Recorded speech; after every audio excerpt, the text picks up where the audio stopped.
Ramjattan and a crooked individual called Bharrat Jagdeo with him, who was from the AFC. He was one of the people trying to hit Sharon Das in the parliament. He was not a member of parliament, but sat there in the gallery. They showing up with the protesters and claiming they wanted to see the president. So he sent me something, and then apparently Ramjattan was on one of the programs, and he said the following things. That one, the government is refusing to meet 349 workers. I didn't see 349 workers come here. So that we are reluctant to talk to sugar workers. Now, this is Ramjattan saying this. And then he said that this may largely be because many of them are black sugar workers, and that there's an ethnic pattern in the government. Now, everybody knows Ramjattan has to sing for his supper.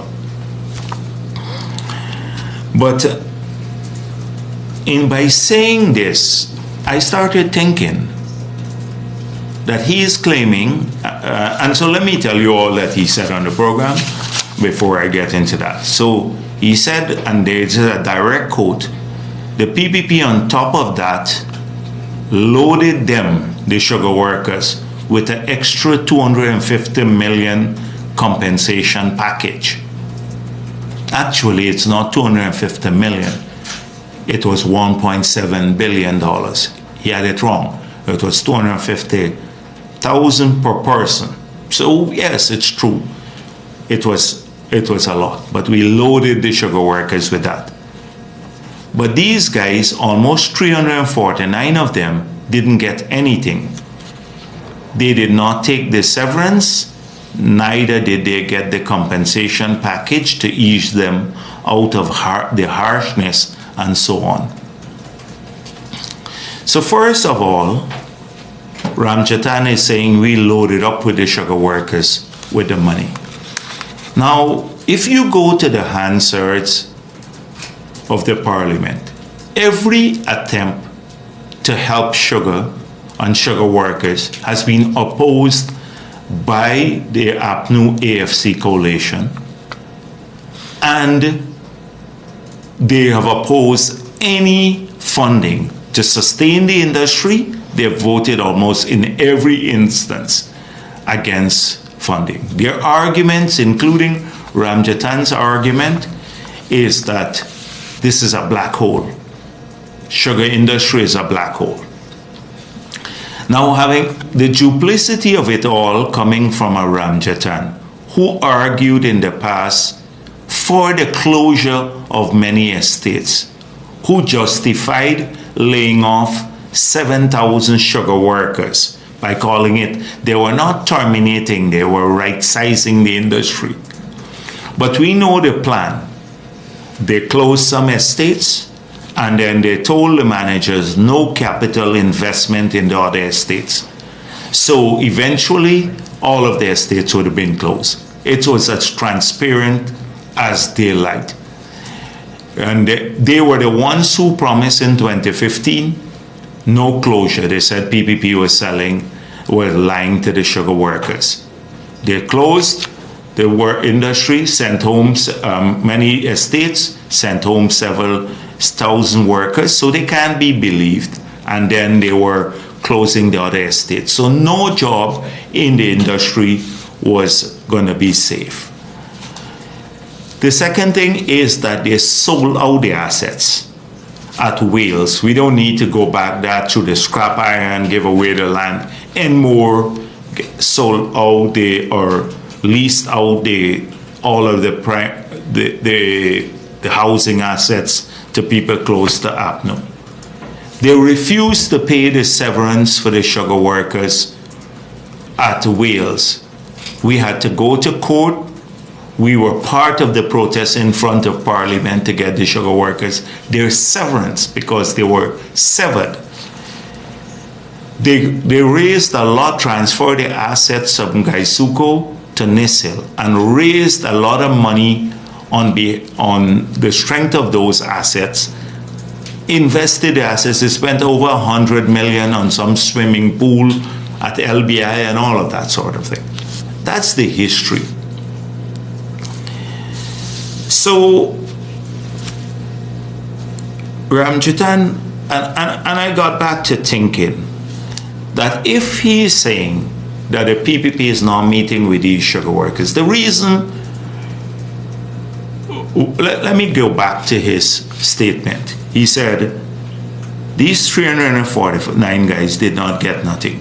They did not take the severance, neither did they get the compensation package to ease them out of harshness. So what harshness is he talking about? First of all, they did not get the severance because they were not severed. APNU transferred them to Blaymont and to Albion. So there is no issue of paying severance because they were not severed. So not that they had to take the severance, they had an option. Then APNU refused to pay severance to those who were actually severed, lost their jobs. These workers did not lose their jobs, so they couldn't get severance. But even those who lost their jobs, they couldn't get their severance. And what we gave was $250,000 to all the workers who were severed, because the severance was a pittance.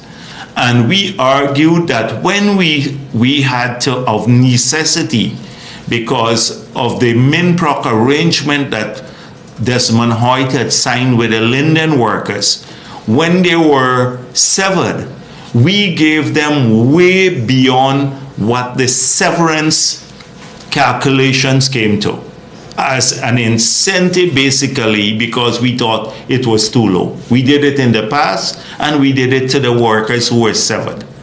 So it wasn't compensation, it was to add to the severance.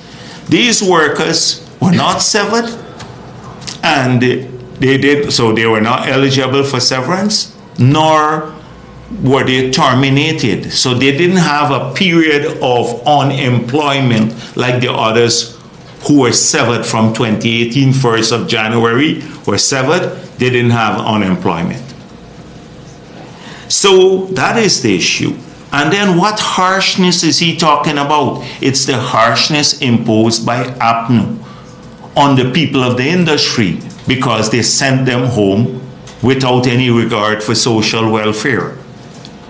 So when you bring, and really, this sugar workers, this is like the Kool-Aid again. The same people who destroyed the industry turn up now, Ramjattan and the others, with no credibility whatsoever. So he told the people, the sugar workers, he's going to get them to come here and speak with Ali. Now, he couldn't get the sugar workers to meet Granger, and he was part of the coalition.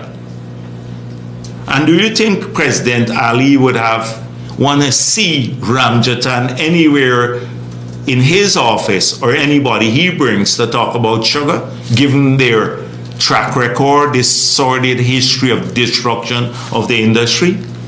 And the workers who brought him here to, or were led by him, they are part of the Kool-Aid too. I'm not making it clear, because if they think that they forgot the short history of the sugar industry and would bring a person like Ramjattan, have him lead them here to talk about sugar, they got to be crazy if they think we're going to engage with them on that basis.